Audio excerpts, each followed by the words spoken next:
Hey there team, today we're going to be talking about blocks. No, not the ones used as a kid to build small metropolitan cities that you then populated with your sister's Barbie dolls. No, we're talking about creative blocks. Tell me, has this ever happened to you? Ugh, I don't feel like working on my insert creative project here. It's not like I don't want to do it. I do, I just don't feel it. Every time I try, it just comes up wrong and it sucks and I suck and I hate it and I hate my life. Ah! Whoa. Relax there. There are two kinds of blocks. There are external blocks and there are internal blocks. I'll be dealing with external blocks in another video. So today we are going to focus our attention on internal blocks. So, what are blocks? As I've said previously, they are not Lego, though Lego are cool too. During my research, I found that they define a creative block as blocks or barriers to inspiration. It can be described as an inability to access one's internal creativity.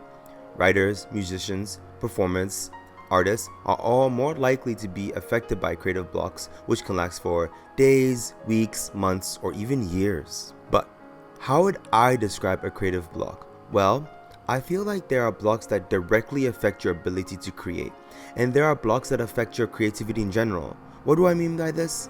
Let me explain. So, say you want to write a poem, but you can't quite figure it out. You don't have a theme or any way to start. Basically, you have no idea how to take what is in your head and put it on the paper. So you sulk and then you crumple the paper up and throw it in a trash can. An iconic scene. That is a block to your ability to create. I would describe this as writer's block. It's like there's nothing there and the juice isn't flowing.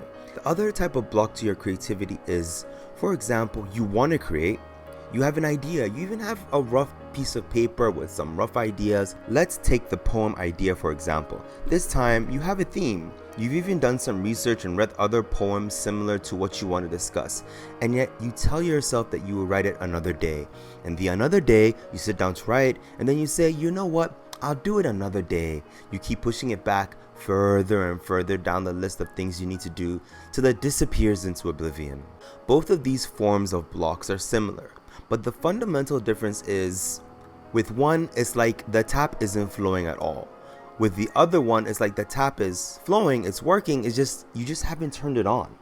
So, how do we block ourselves? This is the issue at hand. You want to be creative. You want to do something creative. It's not easy. If it was easy, everyone would do it. I mean, do it well. Mostly we block ourselves because of how we think and what we do. Are you overworked? This could be a form of a block. Have you been getting enough sleep? This could also form a block.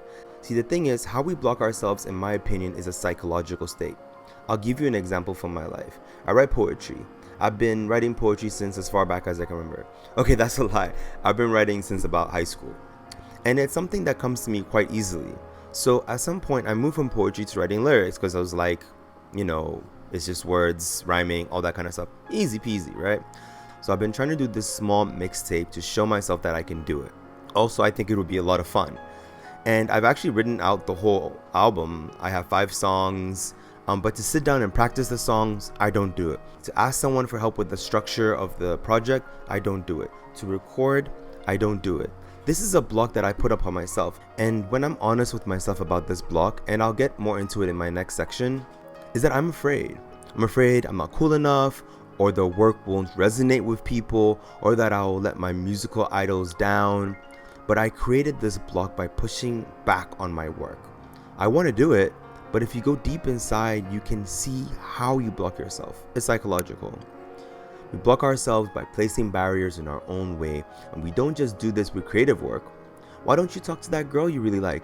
Oh, well, she's probably dating someone already, or she's not into a guy like me, or maybe she's an alien from another planet and is going to abduct me into space and perform invasive tests on my body and mind. Okay, brother, relax. The how is deeply linked to the why, and the why is different for each individual. So some people actually don't have an issue with this. Maybe they have issues in other areas, but we all have friends who are able to approach members of the opposite sex at a bar without any issues. Similarly, there are those creatives who know how to move beyond their barriers to achieve what they want. So why barrier? Barriers are important. I say this why? Because they protect us, or at least the subconscious mind is protecting you. When it comes to approaching that girl at a bar, you ask yourself, what if she rejects me? And social failures are more devastating than you think on the human psyche. That's because we're social creatures. However, what if she doesn't reject you? Dun dun dun! When it comes to creative barriers, the why could be a multitude of things. When I think about my ongoing musical project, the why is simple. I think I'm not good enough. I'm not cool enough. I'm not gangster enough.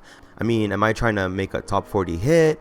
Then comparison creeps in. I don't make music like that, but other people are, and they're getting famous and popular and rich, and I'm still kind of in the same place. I mean, I could write that kind of music, but it's not what lights my soul on fire. So you say, who is this for? Then you get up in your head about all these things. Before you know it, you've disvimmed yourself to do the project. Other reasons for blocks could be perfectionism, like what I'm doing is not good enough, which I guess I do a lot of as well. Laziness, this is just plain old-fashioned laziness. You want to do it, but you just don't do it because you're just lazy. A need for approval. So your desire for approval is so strong that you're stopping yourself from doing the project, or you're stopping yourself from creating because you're afraid of what people are going to say.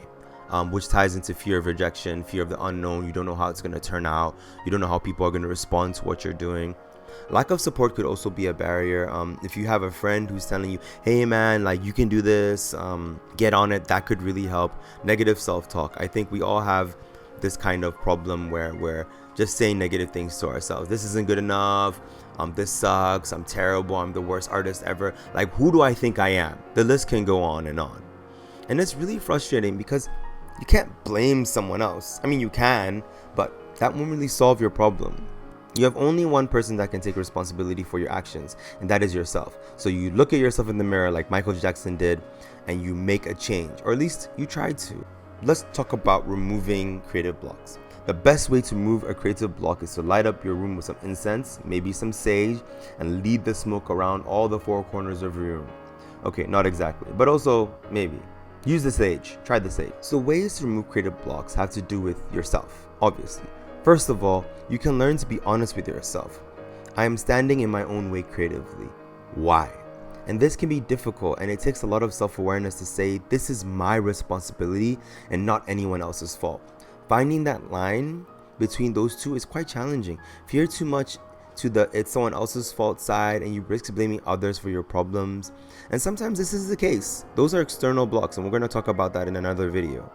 On the other hand, you put too much pressure on yourself and you create self-defeating perception of yourself. The idea is to take it easy on yourself, but not so much that you're caught slipping. For me, what I did with this creative block with the music is once I realized that I was blocking myself, I reached out to a friend to help me organize what I'm doing. Throw some ideas their way and see what the feedback is. Ultimately, I was able to harness my self-belief to overcome my block, my fears, and pursue this musical project. Other things you can do to overcome blocks are talking to a friend really helps, especially another creative. Even if they're not in the same creative field as you, a good friend can help you navigate the waters of self-blocks. An objective friend could tell you when you are blocking yourself or if you're facing external blocks. Take a break. Honestly, you should take a break. You need it. Get outside. The sun has this magical ability to reorient our thinking and mood. Get some sun, get into nature, find something that inspires you. Maybe there's a movie that you really like to watch that gets you pumped up. Or maybe there's a song that you listen to that gives you some powerful visions. Get on those things. Have a process. This is so important. Having a process is essential to any artist or creative. I feel like whenever I don't know what I'm doing, I can go back to my process and it always puts me back on track. It's the way of being productive when you're not being creative. I'll also do a video about this in the future. You know how I feel about self-care. Do some self-care. Take a hot bubble bath, eat some fufu with your friends, do something that relaxes you and takes care of yourself. Very important. Don't compare yourself to other creatives. This is something that I do a lot. I see that guy and I'm like, look at him, he's got another film made and I'm still stuck here. And it's easy to do that in our current social media age. We are inundated by people posting their achievements, but what we don't know is what went behind those posts. Everyone is on their own journey, so stick to yours. Comparing yourself to the apparent success of other creatives will only put you down. Unless maybe you look at it as a way to inspire you. And that way, go ahead. It's kind of like, if they can do it, so can I. And that's awesome. So long as you're not using that as a way to bring yourself down. A creative block can be a debilitating issue for a creative to face. It can make you feel like you're lacking or you're a fraud. But I'll tell you something that really helps me avoid creative blocks. And it is this idea that what I'm doing is bigger than me. It's my purpose. And I have a purpose to tell stories and express myself creatively through whichever medium I choose. And you can do this too. I believe you can overcome the creative blocks that you have put before yourself because it starts and ends with you. One day you wake up and you say, you know what? I'm going to write that story or that poem or sing that song, and I'll do it to the best of my ability. And to hell with what anyone thinks. I'll start small and build up, and I'll always keep going, learning and growing. Thank you for watching this video. I really hope that you took something positive from it. If you're having issues with creative blocks, please put it in the comments. I'd love to hear what you guys are working on. I would love to hear whatever issues you guys are having with your creative projects. Please share them in the comments. I would really love to read what you guys are working on. And if you need any help, I would love to give you guys some help if you want. Like and subscribe. Thanks so much. Take it easy. Peace. Until the next one.